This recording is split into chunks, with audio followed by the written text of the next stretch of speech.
everyone, welcome back to Holsoltre. This video is going to be talking about the last full moon of the year 2025. It's intensely powerful, and if you haven't watched my previous video, I request you do that because it's kind of matching the theme. And with this video, my intention is to share more in detail about the certain aspects and what it means, so that you can use this knowledge to work through this full moon and work through the release of this year. Okay, and yeah, let's begin. So understanding that this moon is happening in the sign of Taurus, 15 degrees, 16 degrees, it's going to keep changing, but mainly the nakshatra is Rohini. Now Rohini is a very friendly nakshatra in this sign. I will be mixing a little bit of modalities, but more intuitively also speaking about this conjunction. Okay, and one step at a time, I'll let you know and give you this exact knowledge and insight. And later I will also share a few practices that you must do during this full moon. Now, understanding that Taurus is what rules the second house. It's all about self-worth, value, security, your speech, how you speak to yourself and others, and your roots, like your family, like what gives you a sense of safety or security, or where you feel that, okay, this is where my worth is attached to. This is the whole theme of this full moon. Now, why it becomes interesting, and I'm sure a lot of people are going through power struggles, power dynamics, relationship issues. This can be in your job environment, this can be in the home environment, but this is something that's happening underneath. Like, you may be going through a lot internally, and not everybody outside of you will know, right? And why I say that, we'll understand that right opposite Taurus we have Scorpio, and that 8th house energy is where we have the Sun, Mars, Venus all together. Okay, the Sun is sitting in Jyeshtha Nakshatra. It's like ruled by Mercury, but Jyeshtha is Jyesh, the elder sibling, the eldest, ruled by Indra, who is known as the god of the gods. So that person sitting in left to it is sitting the feminine energy Venus, right to is sitting the masculine energy Mars. So imagine all three of them sitting in the sign of Scorpio. There's a lot of internal shifts, power dynamics, reflection, especially on your connections, and internal revelations and transformations within your own masculine and feminine side, and how you equate or how you present yourself in the world. Is it that there is an excess of that Mars drive where you are just about willpower and needing to win? Or is it the Venus side of where you are giving, but you're over giving to a point that you're mothering? Okay, what is it that your identity is strongly attached to? All of this is going through a shift, and this is that general Scorpio energy, but that's directly aspecting the moon, because they're sitting opposite to each other. Now, what's interesting, the moon is here, the sun is here, right in the center is Rahu Ketu, the karmic axis. So, this is also a very profound time of people who are looking for soul-aligned partnerships. Okay, like a lot of, now again, because this is a general video, take what resonates with you. I'm just going to give you all insights and all bits of information. So for some, this can be that masculine feminine duality within them. For others, it can be like if you've gone through betrayal or heartbreaks, or continuously you feel that because 8th house is also the house of the in-laws, okay, and it's also the house of anything to do with rebirth, recalibration, anything that you redo. Okay, so redoing of how you come across, because sun is your soul, which is going through a major shift. Now you may be thinking it's a full moon reading and I'm talking more about the sun, but that is because all these planetary conjunctions are aspecting, and what is happening is that there is a war going internally where you're forced to make adjustments, especially if you're someone who's looking for soul aligned partnerships. Okay, so when we understand the Lovers card, let's say in the tarot, which is also like the Gemini card, it's more towards talking about where your mind and your heart meet together, where the willpower of the Mars and the nurturing, giving, selfless, unconditional nature of Venus combine and come together as one to create your value before you even go and interact with others in the world. Okay, what value do you bring to the table from a place of authenticity and not from certain attachments or security or comforts that were sold to you by society, which you had attached your value to? And that's why this knowledge becomes so important, because the moon, even though it's in its friendly nakshatra, it is getting aspected in such a way that this destruction that may be a little painful, or this change that may feel a little like I don't know what is happening, the aspects are telling that this is actually happening to push you towards stepping into your authenticity. Because with moon we have Uranus. Now moon in Rohini Nakshatra, where Saraswati becomes a lord, but it is also Brahma. And Brahma and Saraswati, again, they become counterparts of, the feminine masculine energy. And Uranus again is ruled by Brahma. There's a lot of emphasis and focus on creation. Now when I talk about creativity and creation just does not mean that you paint and you sing and you dance and you do art and that is creativity. Creation is all around you. The way the mountains and the lakes and the sky and the patterns that the clouds make on a daily basis. Creation is original, it is authentic, it is limitless, it's infinite. And that creator exists within each one of us. And this is what the moon sitting in Taurus with Uranus is throwing light upon, that it's almost like an emotional earthquake in the zones of money, in the zones of self-worth, in the zone of comfort, attachment, all the second half things, even speech, that how are you talking to yourself? How do you talk about yourself? What is your idea? And when I say speech and talk, it starts in the mind.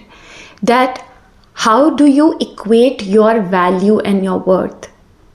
So when I say all of this is going through a destruction, not only is Uranus in conjunction, Sun is aspecting. Now something very important, Saturn in Pisces is aspecting the moon currently, because it's 3 places away, the moon. Now Saturn is a discipline teacher. From there, when it looks at the moon, it's telling the moon, make sure whatever you create, you're creating it from a place of value and not from the false patterns. I'll take an example here, okay? We are living in that era where we see a lot of digital coaching, where we see a lot of unregulation on the internet, okay? Now, one is that everybody knows that, okay, this is the script and you say this and you have to sell it to people in a way that you have to tell them that we are giving you value. Okay, now the intention comes that sometimes you attend a webinar or you go speak to a certain person or you're in an office meeting and you can see that this person is forcing or wearing a mask or just doing it for the sake of doing, because they're more attached to the gain or the outcome, or because they feel this is something they have to or they should, in order to get that security, in order to get that worth in that society, that see, I am a doctor, I go to this hospital and I am worthy. I don't like doing it, it drains me, I don't enjoy my job, but I have to do it because who's going to get the security? This is all that is getting highlighted, that as a digital coach or as a content creator or anything that you do, are you doing it because you've attached your worth to those followers, to that income, to that designation from a manager to a senior manager to a director. And it is throwing light that when Saturn is aspecting the moon here, it's forcing you to create from a space of your authenticity, which is given to each one of us that has taken birth on this planet.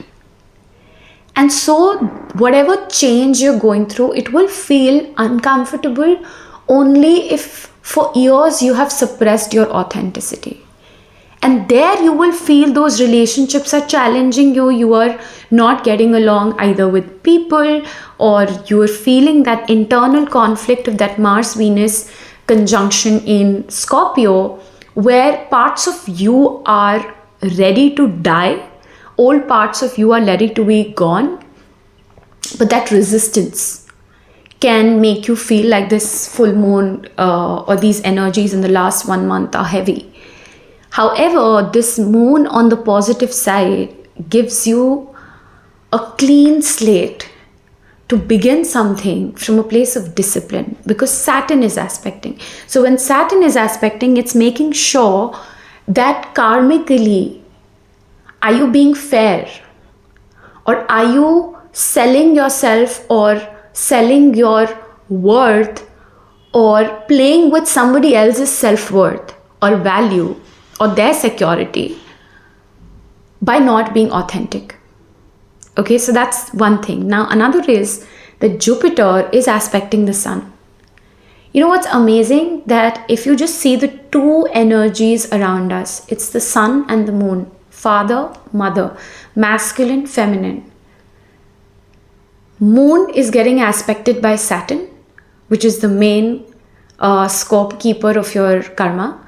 And Sun is getting aspected by Jupiter, which is the wisdom keeper.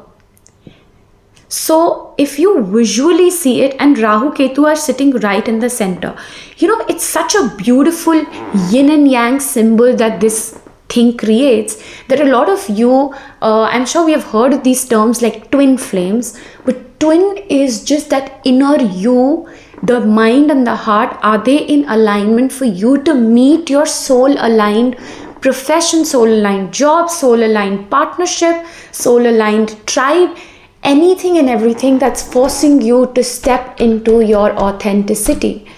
So whatever patterns of you, certain patterns of your coping mechanism that you had been using, because second house is also the food. So, you know, where were you cheating with your food habits or certain kind of consumptions is going to be highlighted. It's also about your attachment and possessions. Okay, because we feel that, okay, this is my phone, and because I use this brand's bag, we tend to attach our worth to the kind of clothes we wear, to the kind of gadgets we use, to the kind of interiors we have, anything and everything that you feel that this is my possession, and that my is where you're taking your worth from anything external, that is going to be highlighted. And that's why this moon actually becomes very powerful, and why I said that you should watch the previous video, because this is interlinked, that this full moon is coming as an energy to create space for the next year's energy to come in. Okay, so some of the notes that I had made which will help you is to understand that this moon is highlighting these particular areas in your life, like money and security patterns. Okay, sudden realizations about how you handle money, sudden clarity that where you've tied your worth to an income or a job, like I had mentioned, shocks around where your financial security was actually fragile.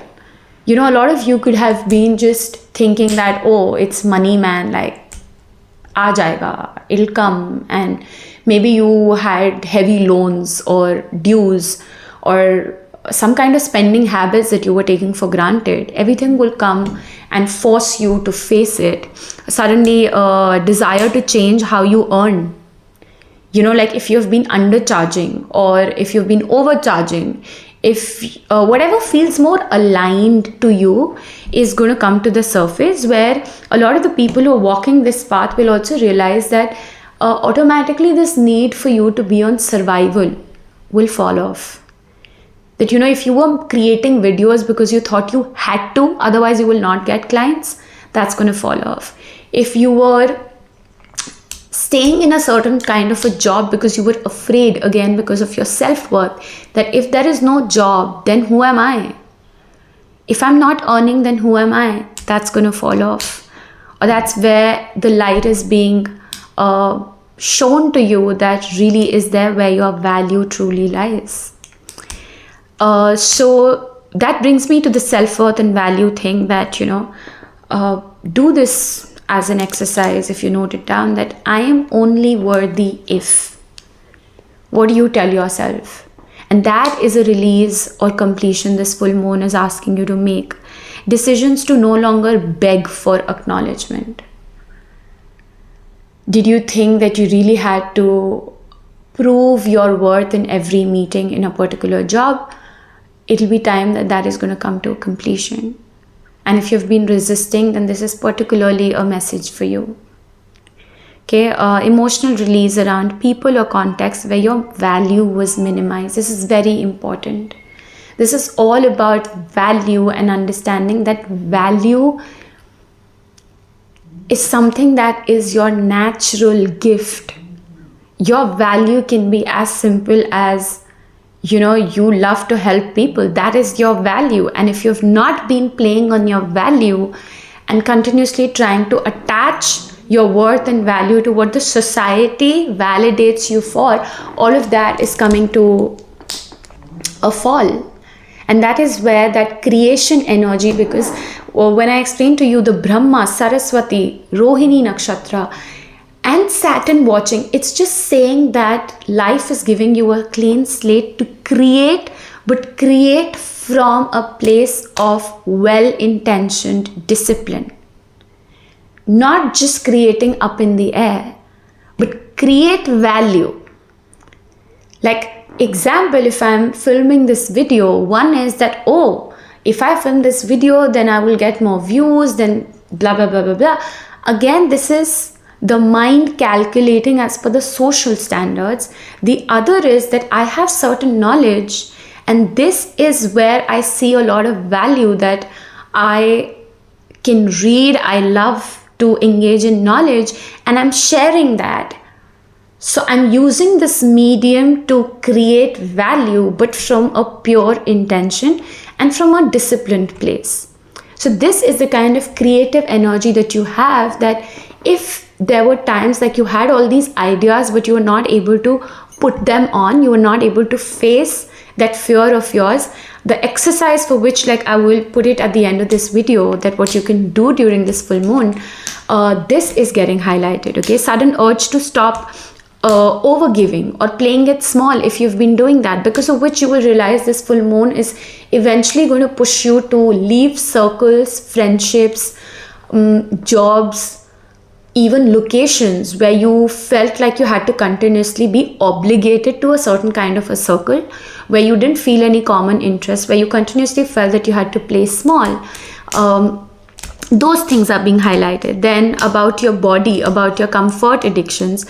Have you been consuming that drink or sleeping late? Or it can work in different ways, basically anything, or saying things, speech, like I am to like this. Some people are like, I don't like this life, man. I just don't like this life, and it's okay. Like, I don't want to be here anymore.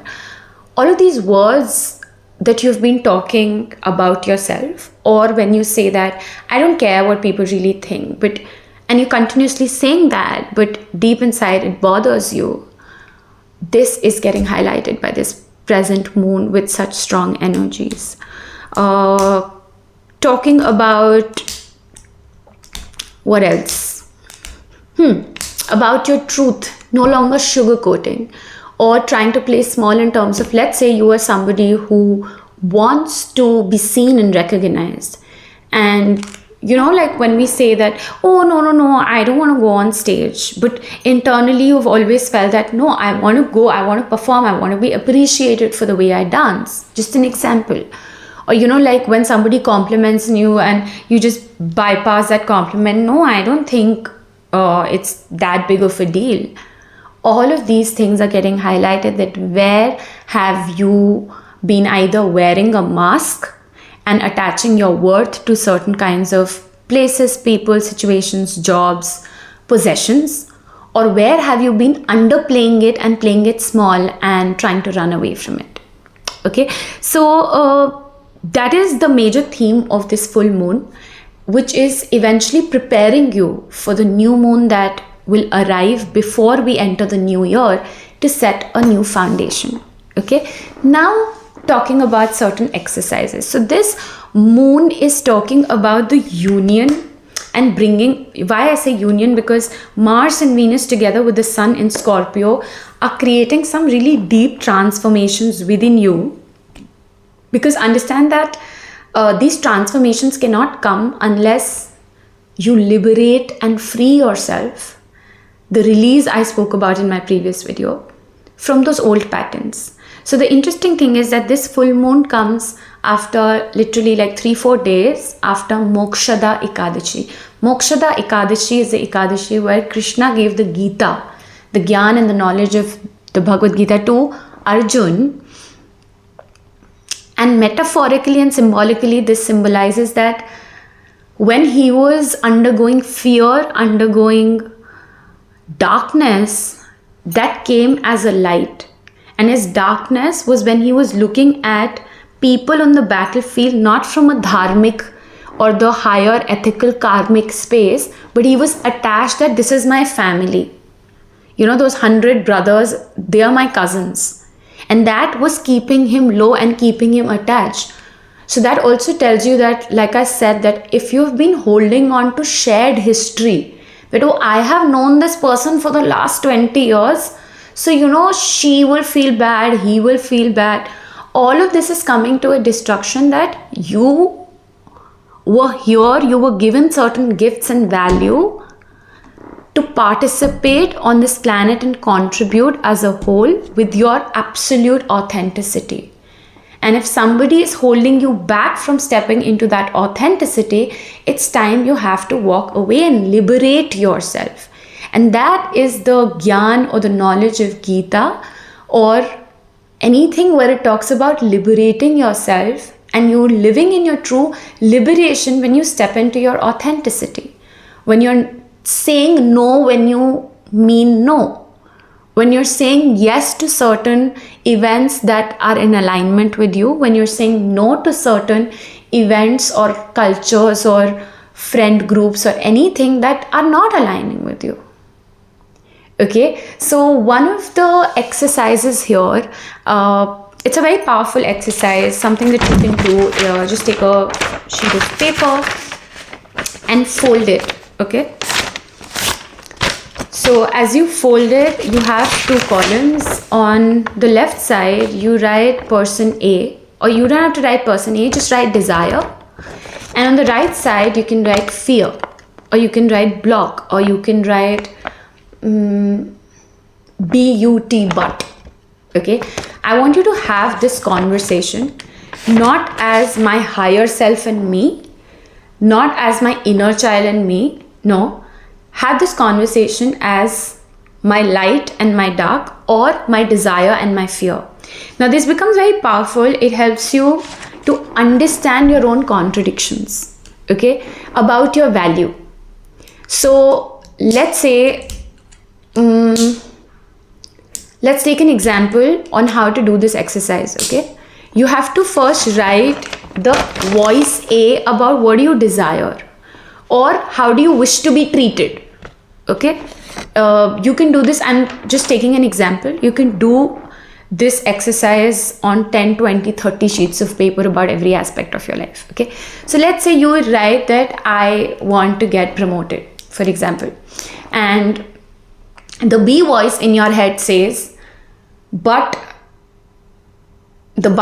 okay, but you are not as qualified as this person who got promoted. Then again, A becomes the advocate and B is the devil's advocate. Okay, A becomes the advocate, but is advocating to be, this is the value I bring to the table, where I may not have this degree, but this skill and the talent comes naturally to me. So then B says, but I don't have the confidence to speak up for it in the meeting. Okay, then A says, so what do you want me to do to eventually feel safe to speak up in the meeting? I'm just making this up because I'm not even in a job, but if you were, how your mind contradicts. And then B says that, well, in order for you to be confident, you need to face me, face the fear of rejection and humiliation. And then A can again go back and forth, understanding that whatever desire you have to sit down with yourself and talk about the contradictions that are within you. That I want to do this, but now I'll take an example of one of my clients. Okay, so she got on a call with me and we had a one-to-one session, and she's into MMA. So she said I said what's happening, what's up? And she was like, nothing, yeah, it's been so long, I've been practicing and I'm into MMA, and my trainer thinks that I'm still not ready to fight. So now it sounds like the trainer is the problem or is becoming the block. And like that, there were other different problem areas to work on. So I made her do this exercise and I told her, let's just focus on you. And in the but column, she wrote, I am afraid of being hit on my head, and that is going to affect the way I look. You understand why I'm saying this exercise is very powerful if you properly do it, because when we talk about value and underplaying ourselves, or also for that matter, when we see certain people being very confident, but maybe they're not happy doing what they're doing and they're overcompensating something. It can be either way.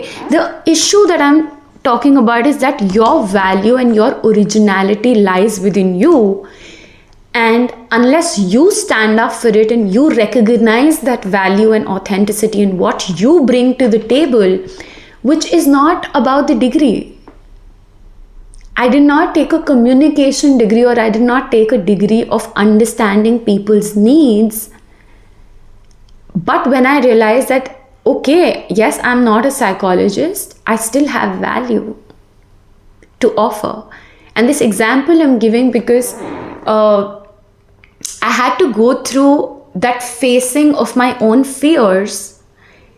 And this is the same example of the promotion example, that we think oh, the other person has more degrees. So we think we need to take on more degrees, we need to give more experience, we need to do so much more, even if it is making ourselves abandon our truth.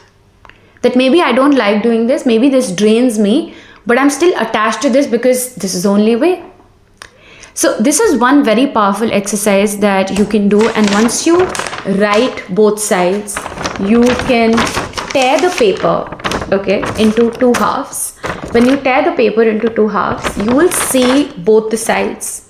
And you will hold this side and embrace it. You will hold the other side and embrace it. And then you will bring together both the sides. You can even go deep into the meditation, visualization. If you're someone who attended the ancestral meditation in my community, then you would know that you can do the same exercise of integrating the two. And you have to embrace that your fear is nothing but a protection, that it's trying to protect you from something. And your desire is nothing but it's trying to show you the potential that you're meant to be. And when you integrate the two, you know that, okay, I need to face this fear in order to achieve this full potential and stand in my authenticity. Because let me tell you one very beautiful thing, that when you're living from a space of authenticity and you no longer have to be anyone or anything but you, life can never be hard. life is only hard. And I heard this like long time back when I was going through anxiety, and I read this somewhere where it says that anxiety is nothing but you putting a lot of pressure on yourself to be someone or something that you're not. And with that quote, I will end this in wishing you a best exercise and practice and time with yourself, so you come and recognize and embrace your authenticity and share the value that you bring to the world. And I highly encourage, if you haven't watched the previous video, please go. It has exercises that you must do before the year 2026. And okay guys, I'm not going to blabber anymore. And you can also subscribe to this channel if you like the videos. No compulsions. Thank you.